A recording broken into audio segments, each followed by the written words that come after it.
সবাইকে স্বাগত জানাচ্ছি আমাদের হাতে থাকা সর্বশেষ আন্তর্জাতিক সংবাদ ও বিশ্লেষণে। আপনাদের সাথে আছি আমি আমির হামজা। গত 12 ঘণ্টার সামরিক ও ভূরাজনৈতিক বাস্তবতা নিয়ে আজকের এই বিশ্লেষণ শুরু করতেই বলতে হয়, ইউক্রেন যুদ্ধ এখন শুধু সম্মুখ সমরের লড়াই নয়, এটি বিদ্যুৎ, শীত, মনোবল এবং রাষ্ট্রীয় কাঠামো ভাঙার এক নিষ্ঠুর কৌশলগত যুদ্ধের রূপ নিয়ে, যেখানে রাশিয়া পরিকল্পিতভাবে ড্রোন ব্যবহার করে ইউক্রেন জুড়ে ব্যাপক হামলা চালিয়েছে। এবং ইউক্রেনীয় সূত্রগুলোর তথ্য অনুযায়ী গত 24 ঘণ্টায় রাশিয়া মোট 149টি ড্রোন নিক্ষেপ করেছে, যার মধ্যে ইউক্রেনীয় আকাশ প্রতিরক্ষা ব্যবস্থা 131টি ভূপাতিত করতে সক্ষম হলেও বাকি ড্রোনগুলো দেশের গুরুত্বপূর্ণ অবকাঠামোতে আঘাত হেনেছে। বিশেষ করে জ্বালানি ও বিদ্যুৎ উৎপাদন খাতকে লক্ষ্য করে এই হামলা ছিল সুস্পষ্ট ও উদ্দেশ্য প্রণোদিত, যার ফলশ্রুতি ইউক্রেন কর্তৃপক্ষ আনুষ্ঠানিকভাবে স্বীকার করেছে যে শীতের শুরুতেই দেশজুড়ে অন্তত 16 ঘণ্টা বিদ্যুৎ বিচ্ছিন্ন থাকবে, যার অর্থ প্রায় 25 থেকে 40 লাখ গ্রাহক দিনের বড় একটি অংশ অন্ধকারে কাটাতে বাধ্য হবে। কিয়েভ শহরের সাম্প্রতিক প্রকাশিত ছবিগুলো এই ভয়াবহ বাস্তবতাকে আরও নগ্নভাবে তুলে ধরেছে, যেখানে পুরো শহরের বড় অংশ বিদ্যুৎহীন অন্ধকারে নিমজ্জিত।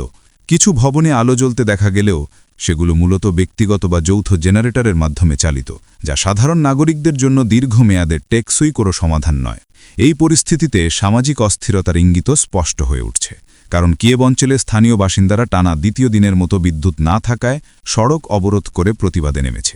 যদিও এই ধরনের বিচ্ছিন্ন প্রতিবাদ যুদ্ধের সামগ্রিক গতিপথ পরিবর্তন করবে কিনা তা বলা কঠিন, তবে এটি নিঃসন্দেহে ইউক্রেনীয় সমাজের ভেতরে বাড়তে থাকা চাপ, ক্লান্তি এবং ক্ষোভের প্রতিফলন।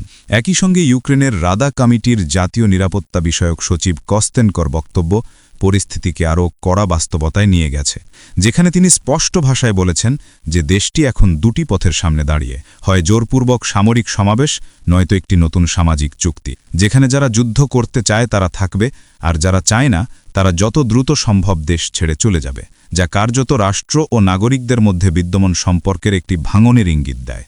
এর মধ্যেই যুক্তরাষ্ট্রের প্রেসিডেন্টের মন্তব্য কূটনৈতিক অঙ্গনে নতুন প্রশ্ন ও বিতর্কের জন্ম দিয়েছে, কারণ তিনি প্রকাশ্যে বলেছেন যে ইউক্রেনের প্রেসিডেন্ট ভলোদিমির জেলেনস্কি নাকি এখনও শান্তি প্রস্তাবের কাগজ পর্যন্ত পড়েননি।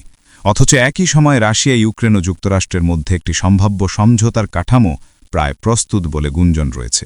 প্রতিদিন ড্রোন ও ক্ষেপণাস্ত্র হামলার মধ্যে থেকেও এই ধরনের বক্তব্য ইউক্রেনীয় নেতৃত্বের সিদ্ধান্ত গ্রহণ প্রক্রিয়া এবং পশ্চিমা মিত্রদের মধ্যে সমন্বয় নিয়ে বড় প্রশ্ন তোলে।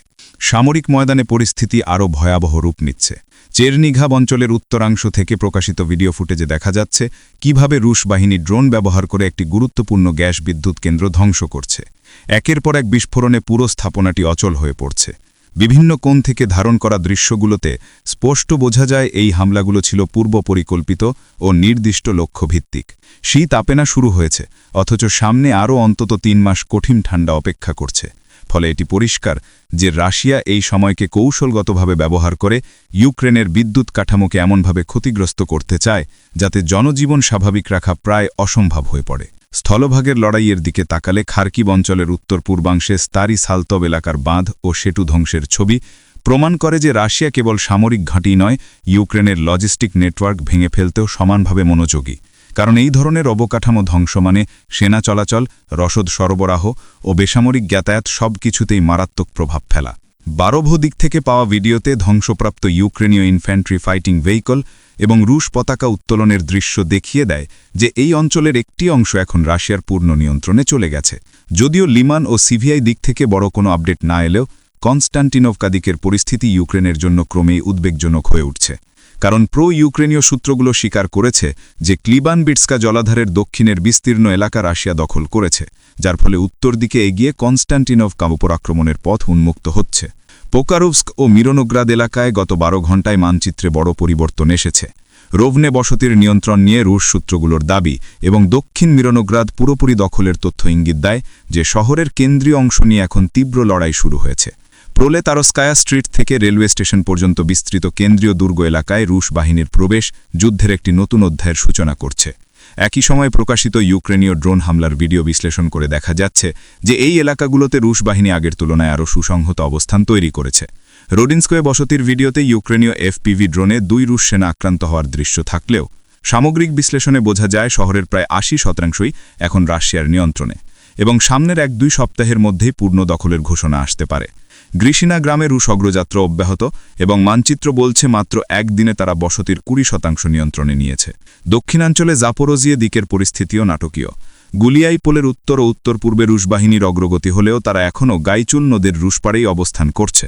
তবে এই নদী অতিক্রম করলেই শহরটির পতনের দিন গোনা শুরু হবে বলে সামরিক বিশ্লেষকেরা মনে করছেন।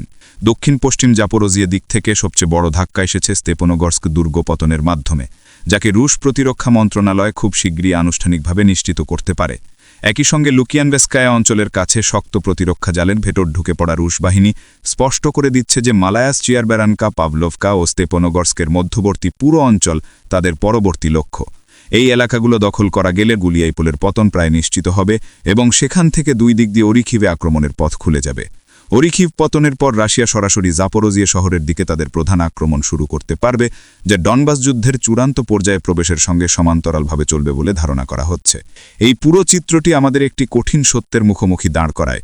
যুদ্ধ শুধু মানচিত্রের রেখা বদলাচ্ছে না, এটি লাখো সাধারণ মানুষের জীবন, শীতের রাতে অন্ধকারে বসে থাকা পরিবার, ভবিষ্যৎ নিয়ে অনিশ্চয়তায় থাকা শিশুদের মনোজগৎকেই চূর্ণ করছে।